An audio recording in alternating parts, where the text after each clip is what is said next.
Me avisa.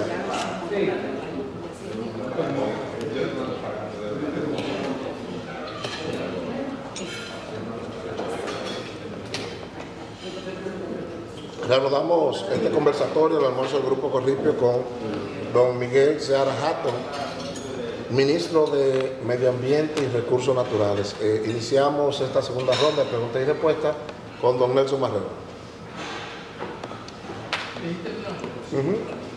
Hay una pesca industrial fabulosa que se realiza no lejos de Santo Domingo, no tan norte, que es la pesca de la anguila, que genera una industria millonaria por los beneficios que deja. Pero dice que República Dominicana es uno de los escasos lugares del mundo donde se practica esa pesca masiva que es propiciadora de la extinción de especies. Es probable que haya alguna regulación ya por parte de las autoridades, pero es evidente, por la atención que llama a la prensa del mundo, que esa regulación parece que no garantiza la protección de esas especies. José Ramón. Él bajó. Entonces,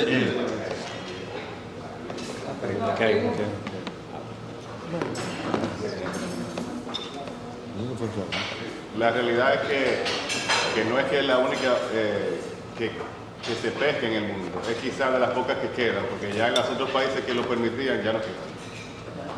La realidad es que el riesgo de esta especie, que inicia su pesca de noviembre a marzo, que no es alimenticia, es cosmética.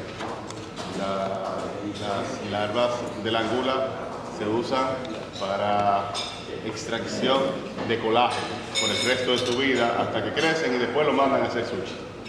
La realidad es que esta especie necesita un estudio de capacidad de sostenibilidad de lo que resiste su pesca. Actualmente no se tiene completo el estudio.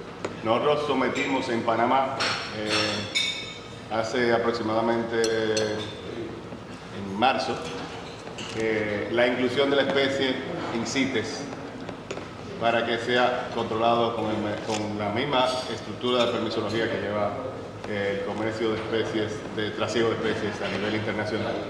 Y eso nos permitirá no solamente terminar rápidamente el estudio de la cantidad de pesca que podemos permitir, que ahora mismo damos las licencias por una presunción histórica y no por un número de sostenibilidad de la misma, sino que también tenemos la garantía que va a ser inviolable, porque todo país comprador, importador, no podrá importar ningún kilo de esta especie si no tiene el certificado de CITES, que lo emite en este caso el Ministerio de Ambiente.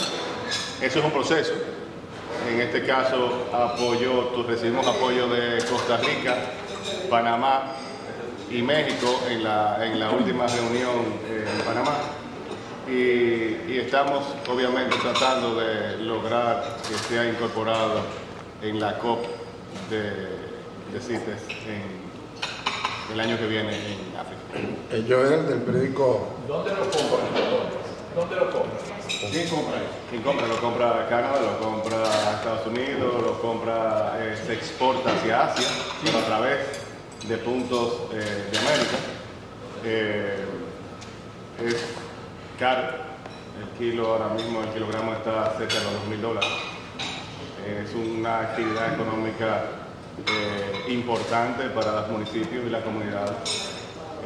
Pero como toda especie, si sobrepasa su capacidad de reproducción, obviamente la vamos a desaparecer. Y no solamente eliminamos la especie, también eliminamos la actividad económica.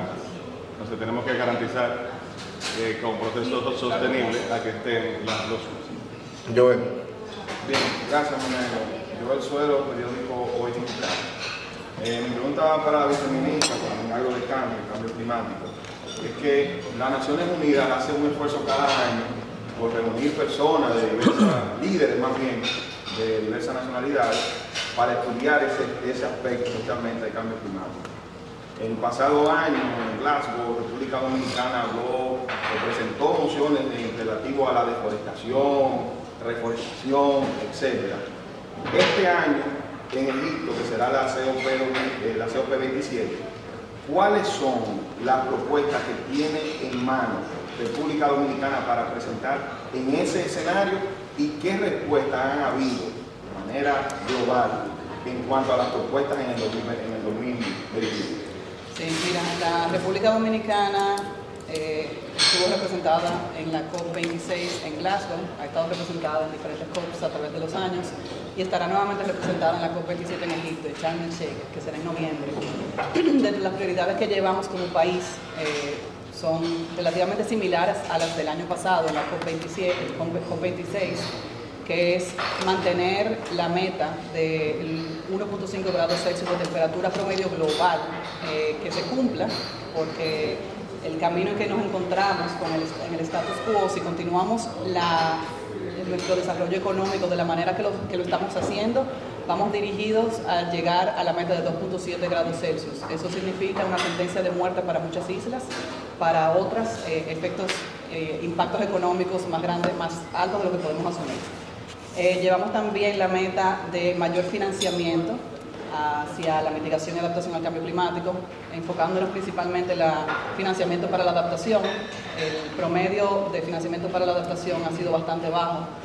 Los flujos de financiamiento climático han sido 80% destinados a la mitigación y un 20% destinados a la adaptación.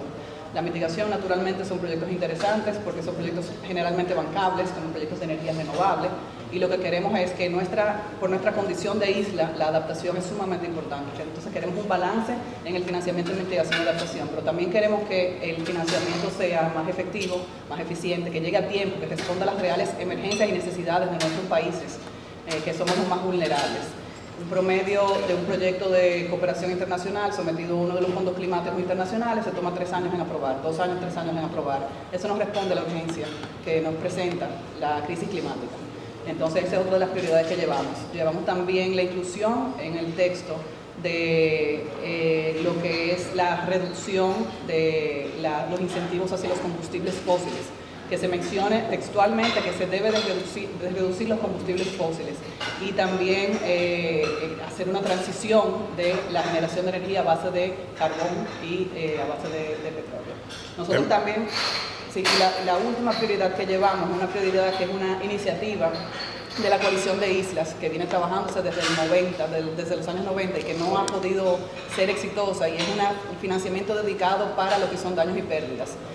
Daños y pérdidas es un fondo que necesitamos para recuperación en el caso de eventos climatológicos extremos como el que acaba de ocurrir, el huracán que acaba de pasar. Entonces, lo que queremos es un financiamiento dedicado que sea al margen de la adaptación, que no venga vinculado a lo que es el financiamiento de desarrollo ni al financiamiento que se hace a través de las cancillerías, porque eso responde a la geopolítica de los países, sino un financiamiento dedicado que responda a la justicia climática, porque nosotros no somos los causantes del cambio climático, nosotros somos las víctimas.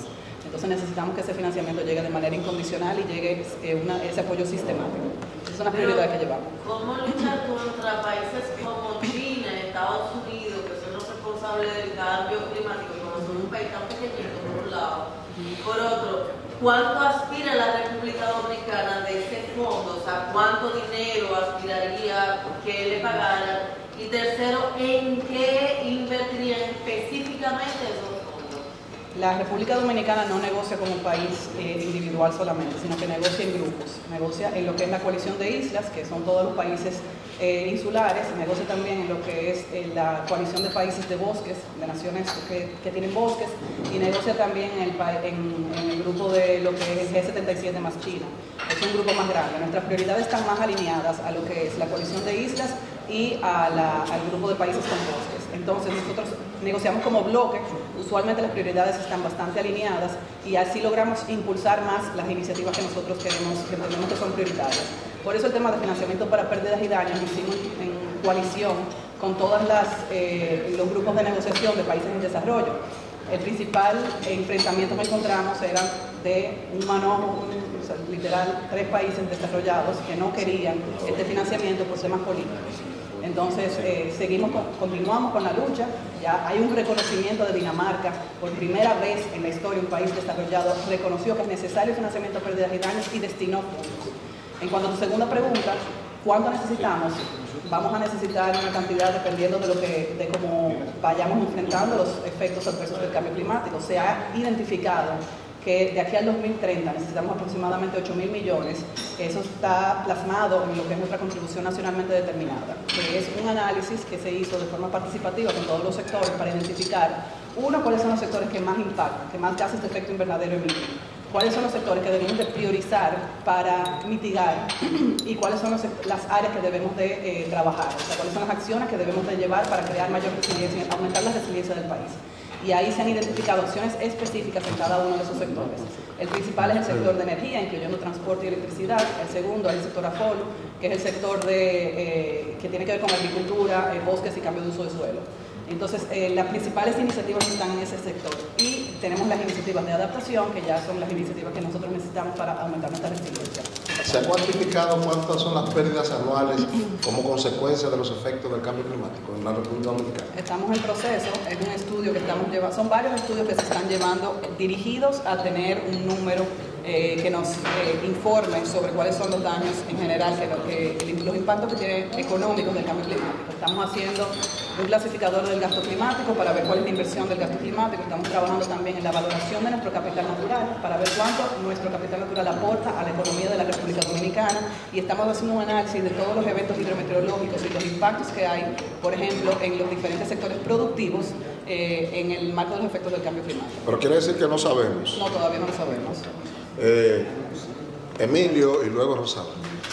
Me gustaría en esa misma dirección que nos expliquen a cuánto asciende el presupuesto del Ministerio de Medio Ambiente y Recursos Naturales y si ese presupuesto es el ideal o cuál sería. ¿Y cómo se invierte? Vamos por más. No, mira, bueno, tú sabes que tengo fama de tacaño. Yo soy un hombre tacaño, austero, conservador, estructuralmente.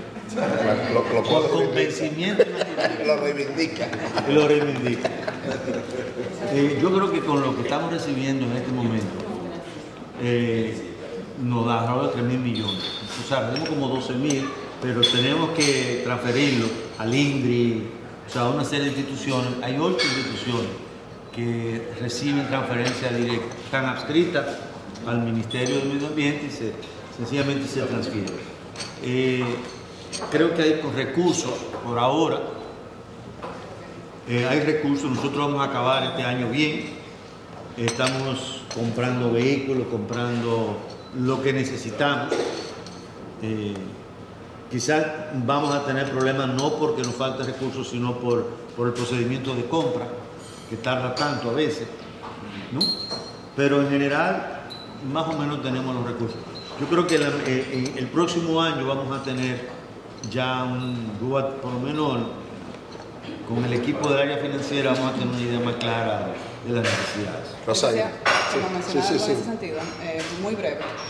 Los sectores ambientales, los ministerios de ambiente, no solamente aquí, sino en todos los países del mundo, no son los que son priorizados en cuanto a un presupuesto público. A los ministerios de ambiente siempre les va a faltar dinero para su operatividad. Sin embargo, creo que uno de los que más ganamos con tener al ministro es porque necesitamos los sectores ambientales. El Ministerio de Medio Ambiente necesita mayor integración con los ministerios de Economía y de Hacienda. Y creo que tenemos una gran oportunidad ahora de lograr ese acercamiento con el Ministerio de Economía y con el Ministerio de Hacienda para lograr que las prioridades de la República Dominicana se cumplan en cuanto a materia ambiental. Rosario. Sí, Rosario Rodríguez del periódico El Día. Se habla mucho de cómo, me quiero trasladar al sector de la aviación, se habla mucho de cómo los aviones pueden impactar el cambio climático. Entonces, para que nos pudiera dar por favor una explicación de cómo esto afecta el medio ambiente y viceversa, cómo este cambio climático también puede afectar a la aviación en un futuro y representarle tal vez alguna situación económica debido a este factor. No sé quién quiere. Adelante. Mira, la industria de la aviación es una industria que es altamente contaminante. Eso es conocido por todos. El sector, la industria se está dirigiendo hacia mecanismos más sostenibles para poder continuar con sus actividades. Están haciendo investigaciones y están haciendo pruebas para cambiar el tipo de combustible que utilizan los aviones, para reducir el impacto que hay en los viajeros, que tiene lo que es viajar de un país a otro. Y hay ya medidas que se han tomado. Por ejemplo, cuando uno compra un boleto de avión, uno puede mitigar las emisiones de gases de efecto invernadero pagando por la compra de esos créditos. Esas son medidas que se están tomando. Obviamente se necesita trabajar mucho todavía, pero eso es un tema de transferencia de tecnología, de desarrollo de tecnología, y creo que todavía falta mucho camino. Miguel Feble. Sí, bueno, el impacto es en la reducción, por ejemplo, del transporte mediante mecanismos aéreos. O sea, se van a buscar alternativas, se van a buscar fuentes, por ejemplo, opciones dentro de los mismos países, pero es un tema que va a afectar principalmente lo que es el negocio, la parte económica del negocio, y que van con el desarrollo de nuevas políticas que vayan a restringir un poquito más o que hacer más caro, pues eso ahí va también, pero principalmente efectos económicos. Feble. ¿Le ha rebotado el turno a usted? No, el turno no, una acotación. Pero para continuar con la línea del cambio climático, la población dominicana no tiene una formación en sostenibilidad, mucho menos para contribuir a combatir el cambio climático. Desde medio ambiente, ¿cuáles acciones se están llevando a cabo? El ministro en una primera intervención hablaba de una línea de acción y varios elementos, pero en acciones, ¿qué está haciendo el cambio climático para que la población logre tener esa formación y que la sostenibilidad se convierta en una cultura? ¿Usted quiere? Bueno, hay diferentes acciones que se están haciendo. Nosotros tenemos una ley de educación ambiental que fue promulgada en inicios del 2020. Ya iniciamos los trabajos con el Ministerio de Educación para ejecutarla. Estamos trabajando también dentro de lo que cabe en el ámbito del Ministerio de Medio Ambiente, lo que es la divulgación y educación informal, y se hacen un número de talleres, de campamentos, de capacitación a técnicos, capacitación a profesores de escuelas, y se está trabajando también en diferentes proyectos. Por ejemplo, el Ministerio de Medio Ambiente implementó conjuntamente con el BID y el Consejo de Cambio Climático un proyecto de capacitación y educación a periodistas para que conozcan más el tema del cambio climático, porque hay una responsabilidad grande que tienen los medios de comunicar no solamente la nota, no solamente la República Dominicana estuvo representada, sino comunicar el conocimiento, sensibilizar a la población, y estamos trabajando en ese sentido también. Hay una estrategia de educación también que se va a implementar, pero yo creo que el ministro, no sé si quisiera hablar sobre eso un poquito más. Miren, no, estamos trabajando una estrategia en dos tiempos. En corto plazo es lo que hacemos todos los días en materia de educación. Tenemos una dirección de educación en materia ambiental y damos apoyo a las escuelas, hacemos jornadas, invitamos niños, adolescentes, explicamos.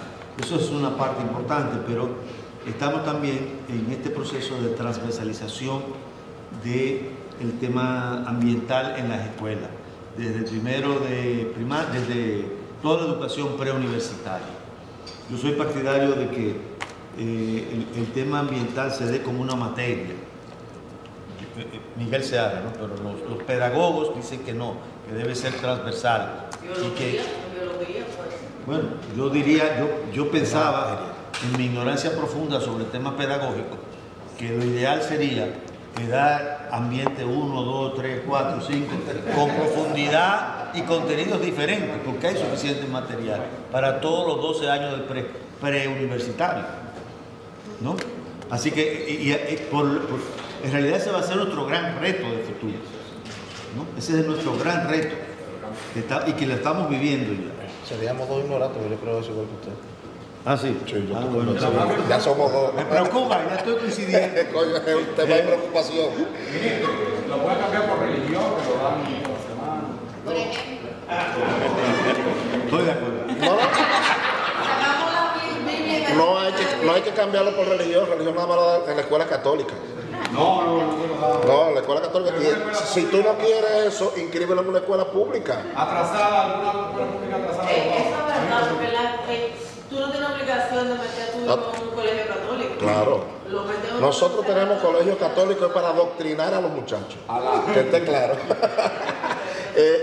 Mire, yo quiero pedirle al ministro que me dé una radiografía. Durante muchos años conocimos el Ministerio de Medio Ambiente, anteriormente Dirección de Parques, por sus áreas protegidas. Por las áreas protegidas. Me gustaría que el ministro Miguel Seara me diera una radiografía de cómo estamos nosotros en cuanto a protección de áreas protegidas, qué tanta extensión de áreas protegidas nosotros tenemos y cuáles son los peligros que más acechan a esas áreas protegidas. Y hablando de eso, la ñapita, porque no puede quedar en Valle Nuevo, porque está Valle Nuevo. Es un área. Federico. Si puede llegar ahí de contrabando el porcentaje real de la cobertura boscosa. Nos engañaron tanto que decían que los niños había que pasarlo sin saber leer y escribir, entonces que para reducir la reticencia y tal, y así nos estafaron. Y llegamos a lo que soy, un desastre en educación. En la materia de medio ambiente, yo recuerdo que hubo una vez crítica de economía que decía que habían introducido los parámetros para que la cubierta boscosa subiera por Ese te la va a contestar. Digan eso. José. Pero son dos cosas distintas. Son dos cosas distintas. Pero va en esa línea. Federico. Viene Federico. El SINAP para todos y más lo que tenemos la vida entera. El SINAP es Sistema Nacional de Área Protegida.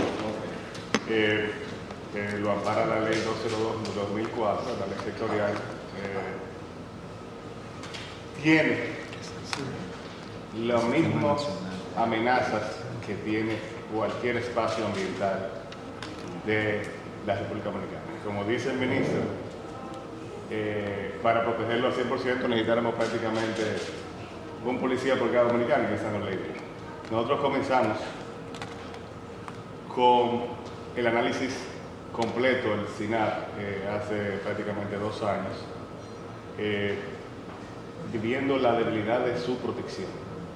Teníamos la gerencia estaba dirigida desde el ministerio y no tenía una gerencia territorial efectiva.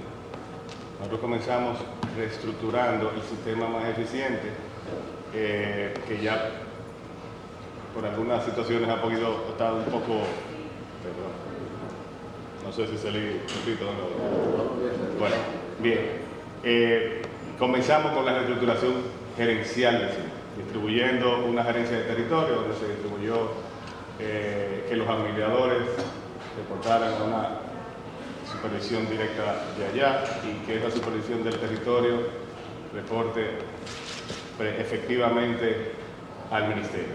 No hay forma de tú entrenar, no hay forma de tú supervisar y tú asegurarte inclusive que todos los guardaparques y administradores tengan las condiciones que requieran, tengan el monitoreo que requiere cada área protegida y tengan la cobertura que requiere cada área protegida si tú no tienes una supervisión directa.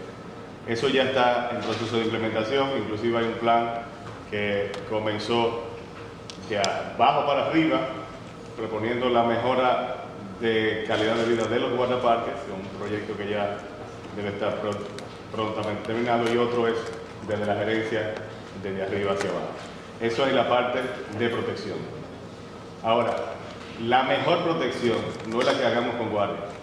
Nosotros tenemos herramientas que hemos desperdiciado y que la tenemos de gratis, que es la visitación efectiva de las áreas protegidas. El que visita un área protegida es un guardaparque más. Normalmente el que va a un espacio natural va con condiciones de protección. Y nosotros hemos explorado un sinfín de potenciales ecoturísticos en todas las áreas protegidas que tienen esa facilidad hasta ahora, al punto que la visitación de áreas protegidas ha roto los récords del año más alto, que fue el 2018. Hoy día, por ejemplo, Damajagua, que es un ejemplo, ya rompió al mes de junio la visitación más alta que tiene. que ha tenido hasta el 2018. Visitación de ballenas, por ejemplo, el año pasado, en marzo cerró con un 30% por encima del año más alto. Crear opciones basadas en naturaleza, de camping, de apertura de nuevos espacios, por ejemplo, como hicimos en el Morro. Valle Nuevo, estamos ahora mismo en un proceso de licitación de un área de camping pública con todos los estándares internacionales, de la mano del Consejo de Valle Nuevo. Y el tercer punto que hemos estructurado para mejorar el SINAP es la garantía de su borneado, de su delimitación. Ahí nosotros comenzamos a levantar todo el borneado con un plan de todas las áreas protegidas que no se habían borneado, para que se delimite entre las comunidades, que la principal parte de violaciones es porque la misma comunidad a veces ni siquiera sabe dónde termina y dónde empieza la comunidad, dónde termina y empieza el área protegida.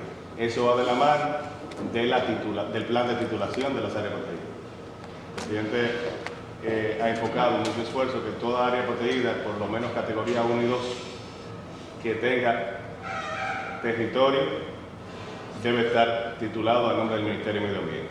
Categoría 3 hasta 6, 3 hasta 5, el territorio que sea propiedad del Estado debe titularse a nombre del Ministerio de Medio Ambiente bajo el título único de un área protegida. Ese es un proyecto que también está en proceso. Creo que con esos 3 puntos nosotros podemos trabajar en un SINAP más fuerte, en un SINAP que puede garantizar ese cofre de protección a largo plazo que necesita nuestro país, para si los de afuera del SINAP nos ponemos locos y acabamos de todo, podemos abrir esa gaveta y volver a reiniciar la República Dominicana. Febre, tú decías... ¿Cuántos kilómetros cuadrados ustedes prevén que tenga el Estado en área protegida, o sea, el Ministerio de Medio Ambiente?